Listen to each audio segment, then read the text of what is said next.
ষষ্ঠীর সন্ধ্যেই আমরা চলে এসেছি বাগুইআটি রেলপুকুর ইউনাইটেড ক্লাবের পুজো দেখতে। বাগুইআটি রেলপুকুর ইউনাইটেড ক্লাবের এবারের থিম হচ্ছে শব্দ। আমরা ছোটোবেলায় তো অনেকেই পড়েছি পাখি সব পরে রব রাতি পোহাইল। তো এই যে ভোরবেলার শব্দ বা পাখিদের আওয়াজ, ওর কথা প্রকৃতির শব্দ, এই হচ্ছে এবারের ভাবনা।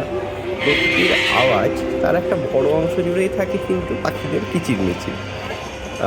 বর্তমানে নগর সভ্যতার যুগে অসংখ্য গাছ কাটা পড়ছে, তার সাথে সাথেই অসংখ্য পাখি তাদের বাসস্থানচ্যুত হচ্ছে। তো এটা একটা বড় সমস্যা, এবং সেখান থেকে আমরাও তাদের যে আওয়াজ শুনে অভ্যস্ত ছোটোবেলায়, বা যারা এখন সিনিয়র সিটিজেন তাদের জীবনের একটা বড় অংশ শুনেছেন, আমরা কিন্তু প্রত্যেকেই কম বেশি এই শব্দ থেকে বঞ্চিত হচ্ছি। তো যাই হোক, এবারের থিম শব্দ, যে কীভাবে আমরা পাখিদের আওয়াজ থেকে নিজেদের বঞ্চিত করছি, শব্দ থেকে বঞ্চিত করছি, এবং অনেক পাখিদের সঙ্গে পরিচিতিও আমাদের হচ্ছে না। ওভারঅল পাখি আমাদের জীবন থেকে একটু একটু করে হলেও দূরে সরে যাচ্ছে। তো এইবারের খুব সুন্দর একটা পুজো ভাবনা। মণ্ডপসজ্জাটাও আর কি অনবদ্য, মণ্ডপসজ্জা অনবদ্য, খুব সুন্দর। এখানে একটা দেখতে পাচ্ছি বড় পাখি, মানে শহরের স্কাইলাইন, সেই স্কাইলাইনের পাশে আর কি পাখি উঠছে। একটা গাছ কাটা পড়ে আছে। এই সব কিছুই আর কি একদম মণ্ডপে ঢোকার মুখেই আর কি আমরা দেখতে পাচ্ছি, এবং তার সাথে দেখতে পাচ্ছি একজন মাইম আর্টিস্ট আর কি বিভিন্নভাবে বিভিন্ন রকম পাখির ডাক নকল করে চলেছেন, যাকে বলে ডাক করা। সেই বিভিন্ন রকমের পাখির আওয়াজ তুলছেন। আমরা ধীরে ধীরে মূল মণ্ডপের দিকে এগিয়ে চলেছি। সুন্দর লাইটের কাজ, এবারের পুজো ভাবনা তো খুব সুন্দর। আর এই হচ্ছে মাতৃ প্রতিমা। মনে হচ্ছে যেন মানে প্রতিমার পিছনেও একটা আর কি পাখি, বা প্রতিমার স্বয়ং একটা পাখির অবতারে। এই যে দেখতে পাচ্ছি পিছন দিকে আর কি ডানা, খুব সুন্দর স্নিগ্ধ আর কি প্রতিমার রূপ। লক্ষ্মী, সরস্বতী, গণেশ, কার্তিক, ইভেন মা দুর্গা, প্রত্যেকেরই পিছনে আমরা একজোড়া ডানা দেখতে পাচ্ছি। আর এই দিকটাতে আমরা দেখছি বিভিন্ন রং বেরঙের পাখির পালক, রং বেরঙের পাখির পালক। ওই দিকটায় যেমন ডান দিকটাতে দেখেছিলাম স্কাইলাইন, এমনি এখানটাতে রং বেরঙের পালক। আর এইখানটায় রয়েছে প্রচুর পাখিদের সচিত্র বিবরণী। কোন পাখির কি নাম একদম ছবি দিয়ে খুব সুন্দরভাবে তুলে ধরা হয়েছে। পাখি আমার ব্যক্তিগতভাবে খুব ভালো লাগে। বিভিন্ন রকমের পাখি দেখে আমি বড় হয়েছি, বিভিন্ন রকমের পাখির আওয়াজ শুনে বড় হয়েছি।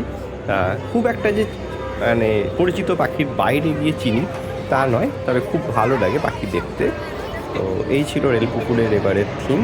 এরপর আমরা চলে আসলাম দক্ষিণপাড়া যুববৃন্দের পুজো দেখতে। দক্ষিণপাড়া যুববৃন্দের এবারের থিম হচ্ছে বন্দে মাতরম। স্বাধীনতা পূর্ব যুগে, ঔপনিবেশিক যুগে কীভাবে বিপ্লবীরা নিজেদেরকে দেশের সেবায় নিয়োজিত করতেন, অনুশীলন সমিতি কীভাবে সেই কাজ চালিয়ে যেত, এই সব কিছু নিয়েই এবারের পুজো ভাবনা। বন্দে মাতরমের 150 বছর পূর্তি উপলক্ষে এবারের পুজো মণ্ডপটি সেজে উঠেছে। এই হচ্ছে অনুশীলন সমিতির যে সভ্য যারা, তাদের ঘর। তারা কালী পুজো করতেন, মা কালীর আরাধনা করতেন, সেইটাও আর কি খুব সুন্দরভাবে তুলে ধরা হয়েছে মূর্তির মাধ্যমে। আমরা দেখতেই পাচ্ছি যে গ্রাফিটির কাজগুলোতে ব্রিটিশদের অত্যাচারের কাহিনী তুলে ধরা হয়েছে। কবিগুরু চেষ্টা করছেন আর কি বঙ্গভঙ্গ রোধের। ওইদিকে দেবী চৌধুরী রানী তার মতন করে তৈরি হচ্ছেন।